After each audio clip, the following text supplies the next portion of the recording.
দেখে মনে হবে গ্রামের কোনো মেঠো পথ, যেখানে পিচ বা কংক্রিটের ছোঁয়া পড়েনি কখনো। তবে এটি খুলনা নগরের অন্যতম একটি প্রবেশদ্বার। ১.৫ দশক ধরে কোনো সংস্কার না হয় পিচ ঢালা পথ পরিণত হয়েছে ধুলাবালির সড়কে। খুলনার বাস্তোয়ারা মোড় থেকে সিটি বাইপাস পর্যন্ত ২.৩৭ কিলোমিটার শেখ আবু নাসের বাইপাস সংযোগ সড়কটি ব্যবহারের অনুপযোগী হয়ে পড়েছে। সড়কের ইটগুলো উঠে গেছে, ফলে তৈরি হয়েছে অসংখ্য গর্ত।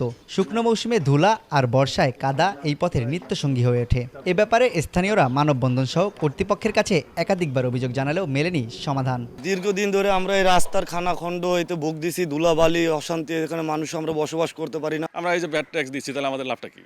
আমরা তো নাগরিক কোনো সুযোগ সুবিধাই পাচ্ছি না। চোখে বেশি ময়লা যায়, চোখে দেখা যায় না, চোখ জ্বলে। আমরা অনেক রিক্সে এই রাস্তায় যাওয়া আসা করি, আর বৃষ্টি হলে তো ঢোকাই যায় না। কর্তৃপক্ষ এই বিষয় নিয়ে সম্পূর্ণই উদাসীন। ২০০৯ সালে ১৪ কোটি টাকা ব্যয়ে সড়কটি নির্মাণ করে খুলনা উন্নয়ন কর্তৃপক্ষ। রক্ষণাবেক্ষণ বরাদ্দ না থাকায় সড়কটি দুই দপ্তর, সিটি কর্পোরেশন ও স্থানীয় সরকার প্রকৌশল বিভাগকে বুঝে নিতে একাধিকবার চিঠি দেয় কেডিএ। তবে দালিলিক জটিলতায় সড়কটি এতদিনেও বুঝে নেয়নি কোনো সংস্থা। তবে সম্প্রতি সিটি কর্পোরেশন তাদের অংশ সংস্কার করতে টেন্ডার আহ্বান করেছে, আর স্থানীয় সরকার বিভাগ বাকি অংশ নিজেদের আওতায় নিতে উদ্যোগ গ্রহণ করেছে। আমাদের প্রত্যেকটা সড়ক একটা ইউনিক আইডিভুক্ত, এবং এই আইডিভুক্ত সড়কের বাইরে আমার কোনো রাস্তা আমি ডেভেলপমেন্টও করতে পারি না। গেজেট নোটিফিকেশন হলে আমরা পরবর্তীতে এটা যে ধরনের মেনটেন্যান্স লাগে সেটা আমরা করতে পারবো।